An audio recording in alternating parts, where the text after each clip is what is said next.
Boa noite, queridos alunos do segundo período. Estamos aqui para mais uma aulinha desse período de quarentena e hoje nós vamos falar sobre vícios sociais. Já falamos, a respeito dos vícios de consentimento, erro, dolo, lesão, coação, estado de perigo.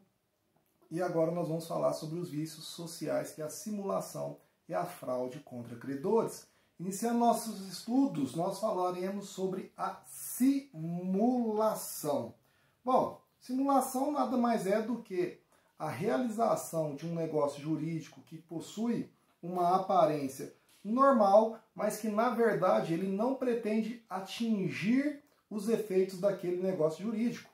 Eu faço uma compra e venda, mas eu e aquela pessoa que eu estou negociando, nós não pretendemos fazer de fato a transferência da propriedade, ou seja, fazemos um negócio jurídico para que haja uma simulação dele, mas os efeitos daquele negócio jurídico não serão gerados. Isto é uma simulação. Para que eu faço uma simulação? Eu tenho 4 interesses ao simular: burlar a lei, fraudar o fisco, prejudicar os meus credores e guardar em segredo o negócio verdadeiro. Olha que exemplos que eu vou dar para vocês. Vamos lá. Primeira coisa, imaginem só que eu estou interessado em me separar da minha esposa. Então, eu faço o seguinte planejamento. Eu simulo compras e vendas com um amigo meu. Esses bens serão transferidos para eles. Posteriormente, eu entro com um pedido de divórcio. Quando for haver ameação dos meus bens com a minha esposa, aqueles bens vão estar com o meu amigo. Posteriormente ao divórcio, o meu amigo devolve esses bens novamente para mim. Assim eu estarei prejudicando minha esposa. Eu fiz um negócio jurídico, mas eu tinha a intenção de produzir os efeitos vinculados àquele negócio jurídico? Eu não tinha.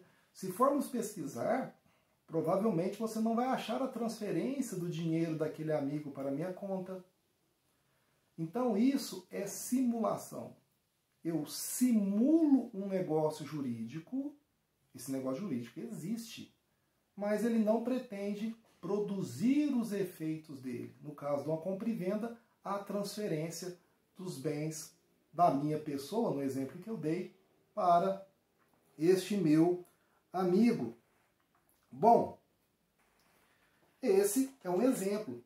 E quando eu faço uma simulação de um negócio jurídico, ela é dividida em 2 subespécies: simulação absoluta e simulação relativa. A simulação absoluta é quando, de fato, eu faço um negócio jurídico, mas eu não pretendo que os efeitos dele sejam gerados. Já na simulação jurídica, eu faço um determinado negócio jurídico, cujos efeitos serão gerados, mas os efeitos que são gerados são de outro negócio jurídico.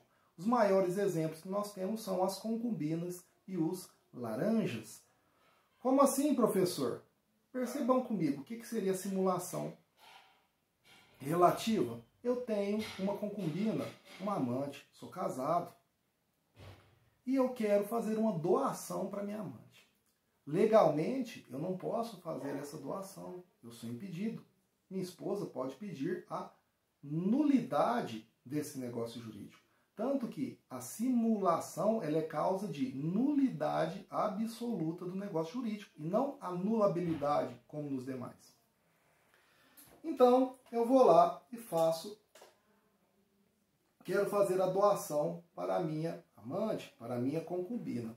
Não posso fazer doação. O que eu faço? Eu simulo uma compra e venda para ela. Só que o dinheiro dela nunca chegará na minha conta, mas ela vai receber aquele bem, como se ela houvesse comprado ele. Mas, na verdade, eu estou fazendo uma doação para ela. Então, houve, de fato, um negócio jurídico. Produziu-se efeitos desse negócio jurídico, mas não aquele mencionado no negócio jurídico, pois ele é um negócio feito por máscara, como se fosse para mascarar o meu verdadeiro interesse. Essa é a simulação relativa. A absoluta faz um negócio jurídico que não produzirá efeitos. Na simulação relativa, nós fazemos um negócio jurídico, ele produz efeitos, mas não os efeitos determinados naquele negócio jurídico. Eu fiz uma compra e venda, mas os efeitos jurídicos produzidos foi de uma doação, ok? Já que não houve a contrapartida por parte da minha amante do pagamento para mim. Uma curiosidade dentro da simulação relativa é a possibilidade, face ao princípio que nós chamamos de conservação, de que esse negócio simulado, que na verdade nós chamamos de dissimulação, na simulação relativa, nós chamamos de negócio jurídico dissimulado, porque na verdade nós dissimulamos o negócio, era uma compra e venda, mas na verdade era uma doação. Há uma possibilidade de aproveitamento desse negócio. Quando o objeto for lícito, possível, determinado ou determinável, partes capazes, e a forma for prescrita ou não defesa em lei. Como assim, professor? Não compreendi. Bom, o negócio que eu dissimulei não era uma compra e venda, apesar que na verdade o que aconteceu foi uma doação. Como que se aproveita esse negócio? No caso, se a minha amante demonstrasse que ela passou o dinheiro para mim, poderia posteriormente esse negócio ser válido, ser aproveitado. Então a simulação relativa, ela é causa de nulidade do negócio jurídico? Sim, mas pode eventualmente o juiz aproveitar esse negócio? Pode, desde que haja todos os efeitos, as partes sendo capazes, objeto lícito possível, determinado ou determinável, sim, é possível que haja o aproveitamento desse negócio que se dissimulou. Olha só o que dispõe o artigo 167 do Código Civil para nós. Vou promover a leitura para vocês. É nulo negócio jurídico simulado. Entendam, simulação absoluta. Aquele onde eu faço um determinado negócio jurídico, mas ele não vai produzir efeito algum. Mas subsistirá o que se dissimulou. Simulação relativa, ou seja, produz efeitos, mas aqueles efeitos de um negócio jurídico mascarado. De fato, vai ocorrer uma doação para minha amante, mas o negócio jurídico que eu fiz era uma compra e venda. Aproveitará o negócio jurídico, mas subsistirá o que se dissimulou se for válido na sua substância, ou seja, objeto, lícito, possível e determinado, e na sua forma. Outro exemplo que eu posso dar para vocês, por exemplo, comodato é quando eu empresto algo para alguém para ela usar conforme ela queira, sem pecúnia. Então, muitas vezes, o que faz? Eu dou algo como comodato, mas eu acabo cobrando uma locação. Então, como que aproveita esse negócio?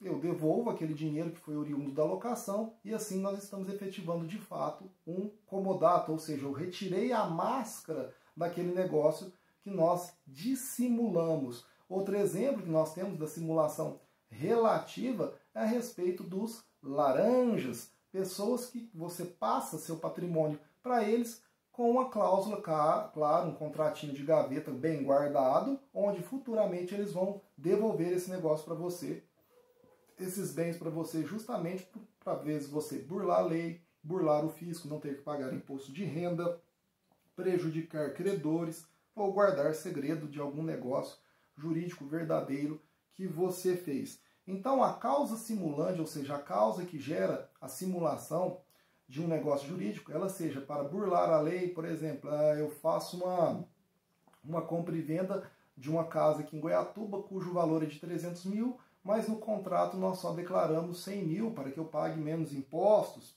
né? No caso eu estou fraudando o fisco. O caso da doação minha para minha amante, né? Como o exemplo que eu indiquei, nós estamos aqui tentando burlar a lei, já que eu não poderia fazer doação do meu patrimônio junto com a minha esposa para ela, sem a outorga uxória da minha esposa. né? A intenção de prejudicar credores, onde eu simulo compras e vendas, passo para um laranja meu, assim eu não terei mais bens no meu nome, futuramente quando eu tiver que pagar algum débito, o credor vai vir atrás do meu patrimônio, não vai haver mais patrimônio, e no caso de guardar segredo do verdadeiro negócio jurídico, o exemplo aqui seria o comodato e a locação. Essas são a simulação absoluta e simulação relativa. Ambos são causa de nulidade absoluta do negócio jurídico. A diferença está que, eventualmente, isso fica a cargo do magistrado fazer a análise, poderá ser aproveitada a simulação relativa, desde que as partes, objeto, forma, estejam de forma correta. Então, o negócio jurídico simulado, destinado a enganar alguém, a não produzir efeitos, ele é nulo, sempre ele será nulo. O negócio jurídico dissimulado, aquele que é utilizado para ocultar o verdadeiro negócio jurídico que está sendo feito, ele eventualmente poderá ser validado dependendo da substância e da forma dele, ok? Exemplos: compra e venda de R$200 mil e registro de escritura por R$100 mil. Ou, nesse caso, eu estou tentando enganar o fisco, né, pagar menos impostos. Havendo a regularidade desse negócio e eu fazendo a quitação dessa diferença do valor dos impostos, pode sim ser aproveitado essa simulação. Nós temos também que, além da simulação absoluta e da simulação relativa, nós podemos falar em simulação subjetiva, ou seja, quando existe uma parte que não é a verdadeira parte do processo, são os testes de ferros, os laranjas, né, um homem casado, entre outras situações, e nós temos a simulação objetiva, onde nós fazemos um negócio jurídico, mas com o intuito de ocultar outro. Olha o que dispõe o artigo 167. É anulável o negócio jurídico simulado, mas subsistirá o que se dissimulou se for válido na substância e na forma. Parágrafo 1º. Haverá simulação nos negócios jurídicos quando, ou seja, quando que vai haver uma simulação? Apresentarem, conferir ou transmitir direitos a pessoas diversas daquelas às quais realmente se conferem ou transmitem. Inciso 2º, contiverem declaração, confissão, condição ou cláusula não verdadeira. Inciso 3º, os instrumentos particulares forem antedatados ou pós-datados. E 4º, ressalva-se os direitos de terceiros de boa-fé em face dos contraentes do negócio jurídico simulado. Várias vezes é perguntado: cheque pós-datado é negócio jurídico simulado? Não, não é. É uma prática comercial, não há dispositivo legal a respeito do cheque pós-datado, mas o entendimento jurisprudencial e doutrinário é que cheque pós-datado não é causa de simulação, não gera negócio jurídico simulado. Tá ok, queridos? Partindo para o segundo vício social, a famosa fraude contra credores, ou seja, quem que é o credor? É aquela pessoa a quem eu devo. Eu, Murilo, então, sou o devedor. Credor é aquela pessoa que tem um direito de crédito em face de mim, né? Eu devo a ela eventuais valores, ele é o meu credor. O que é uma fraude contra credor? É eu fazer determinados negócios jurídicos com o intuito único de não pagar o meu credor. Como vocês bem sabem, no Brasil não há prisão por dívidas, com uma exceção: a prisão do prestador de alimentos. Então, quem responde para com as minhas dívidas é o meu patrimônio, os meus bens, que nós chamamos do meu ativo. Por exemplo, se eu tenho uma casa, uma moto, um carro, esse é o meu patrimônio. Eventualmente, as minhas dívidas, quem terá que pagá-las é o meu carro, a minha casa, a minha moto. Tá? Os meus bens que respondem pelas minhas dívidas. Eu, Murilo Pessoa, não respondo, não vou preso por dívidas. No Brasil não há prisão por dívidas, com exceção da prisão do prestador de alimentos, ou seja, prisão por pensão alimentícia. O que é a fraude contra credores? É quando eu pratico um ato negocial com o intuito de não pagar o meu credor. Vou diminuir o meu patrimônio para quando esse credor vier me cobrar, eu não ter condições de pagá-lo. E como não há prisão por dívida, ele vai ter que ficar chupando o dedo, ele vai ter que aguardar o momento certo para ele poder fazer essa cobrança, ou seja, eventualmente eu adquirir novamente patrimônio para que ele possa expropriar esse patrimônio de mim e assim saldar meu débito para com ele. Por que é um vício social? Porque isso aqui ataca o próprio poder judiciário, ataca as relações negociais. Pensem só, isso cria dúvidas. Será que eu vou receber? Será que se eu fizer negócio com ele vai cumprir? E se ele não cumprir, como que eu posso agir? Então, o que é a fraude contra credores? É quando eu faço uma diminuição do meu patrimônio, me levando a um estado de insolvência. O que é o estado de insolvência? Quando eu tenho mais dívidas do que bens suficientes para pagar essas dívidas. E isso acontece quando eu já tenho dívidas. Eu já tenho algumas dívidas e eu vou diminuir o meu patrimônio para chegar no momento em que eu não consiga arcar com todas essas dívidas. E essa é a forma como eu faço a diminuição desse patrimônio, ou seja, fazendo atos negociais, por exemplo, compra e vendas, com o intuito de não pagar, ou seja, fraudar os meus credores. Murilo, me explica melhor isso. Pensem comigo. Imaginemos que eu, Murilo, tenho uma fazenda e eu fiz uma dívida junto a um banco. Caso eu não pague aquela dívida com o banco pode ingressar com a ação da justiça contra mim e, eventualmente, ele vai indicar para o juiz os bens meus passíveis de penhora, no caso, a minha fazenda. Quando eu já havia feito a dívida com o banco, sabendo que eu não ia conseguir pagar ou não querendo pagar o banco, o que eu faço? Eu procuro uma pessoa, tá? Pode ser um amigo meu, alguma coisa, fala, olha, eu vou vender a fazenda para você.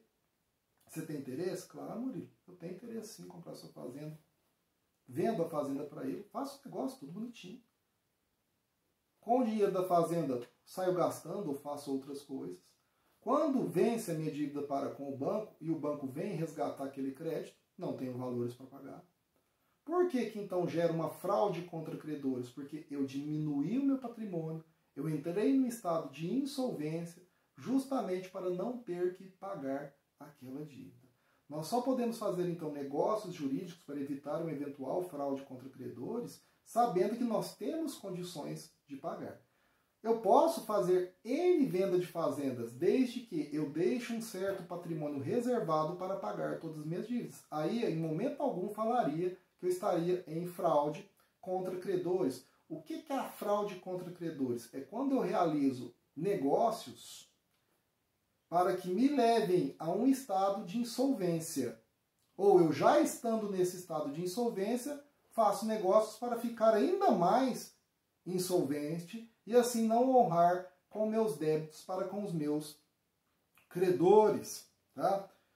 Quais são as hipóteses legais, então, dessa fraude contra credores? Fraude a título gratuito. Por exemplo, já estou devendo para o banco, a dívida vai vencer, e eu pego determinados bens meus e começo a fazer doação. Começo a perdoar dívidas, fazer remissão, começo a perder os meus bens. Segunda hipótese, fraude a título oneroso. Compra e venda. Compro e vendo, gasto dinheiro. Vendo, gasto dinheiro. Vendo, gasto dinheiro. Quando o meu credor vem, já não existe mais essa possibilidade. Pagamento de dívida vincenda. Dívidas minhas que ainda vão vencer, já vou pagando elas para prejudicar determinado credor meu. Nossa, minha dívida com o banco vai vencer daqui a um mês. A minha dívida com um amigo meu vai vencer daqui 6 meses. Prefiro pagar meu amigo do que pagar o banco. Vou e pago meu amigo antes de pagar o banco. A dívida do banco vencia antes dela. Tá? Então, nesse caso, também pode ser suscetível de fraude contra credores. Concessão de garantias reais. começo a colocar meus bens como forma de garantia, aval, fiança, hipoteca, para que quando aquele credor meu que não tem garantia nenhuma vir atrás desses bens meus, ele não vai encontrar nada, já que estão todos vinculados a outros negócios. O legal dessa questão da fraude contra credores é que existe uma teoria que fala que eu tenho que ter um patrimônio mínimo, a chamada teoria do patrimônio mínimo. O que é essa teoria do patrimônio mínimo? Imaginem só que eu sou dono de um mercadinho. Faço várias dívidas com credores, distribuidoras, fornecedores de alimentos e tudo mais. Negócios de pequena monta, o que nós chamamos negócios ordinários, negocinhos para tocar a minha vida, não são considerados fraudes contra credores. Como assim, Murilo? Bom, eu diminuir o meu patrimônio para não pagar a dívida, lógico, fraude contra credores. Fazer doação, pagamento de dívida vencendo, pode ser considerado fraude contra credores. Mas eu, enquanto dono do mercadinho, eu comprar mais estoque para vender no meu mercado, pagar um fornecedor, acertar os salários dos meus funcionários, e isso não é considerado fraude contra credores. É a mesma coisa se eu, Murilo, pessoa física, tenho um monte de dívidas aí na rua, mas eu posso fazer uma compra lá no mercado de mantimentos aqui para minha casa, para o meu sustento? Posso. Isso não quer dizer, eu estou diminuindo de certa forma o meu patrimônio, gastando dinheiro no mercado? Estou, mas é considerado fraude contra credores? Não. Pagar a conta de água, pagar a conta de luz, pagar a internet? Não é considerado fraude contra credores. Como que nós atacamos essa fraude contra credores? Ela é atacada através de uma ação judicial específica para isso. Ela é chamada de ação pauliana ou ação revocatória. Essa ação ela serve justamente para anular aquele negócio jurídico que eu fiz, para fraudar o meu credor. Assim, aquele bem que outrora eu teria vendido ou doado para alguém, ele retorna para o meu patrimônio, pois aquele negócio jurídico foi anulado através dessa ação pauliana ou revocatória, cujo prazo de prescrição dela é de 4 anos. E esse bem, voltando para a posse do Murilo, voltando para a minha propriedade, pode ser utilizado pelo credor para saldar essa dívida. Quem que pode propor essa ação pauliana? Aquele credor já pré-existente, aquela pessoa a quem eu já tenho uma dívida. Quem que sofre esse tipo de ação? O réu, eu, o devedor, sofro esse tipo de ação. E a sentença que julga essa ação pauliana, ela justamente tem esse cunho de anular aquele negócio jurídico, fazer aquele patrimônio meu retornar para mim e assim poder saciar o direito de crédito do meu credor. Queridos, por hoje é só. Obrigado pela paciência e pela audiência de vocês. Não se esqueçam de fazer a sua inscrição no meu canal, deixar o seu like, ativar o sininho de notificação. É muito importante para nós. Fiquem com Deus e até a próxima aula.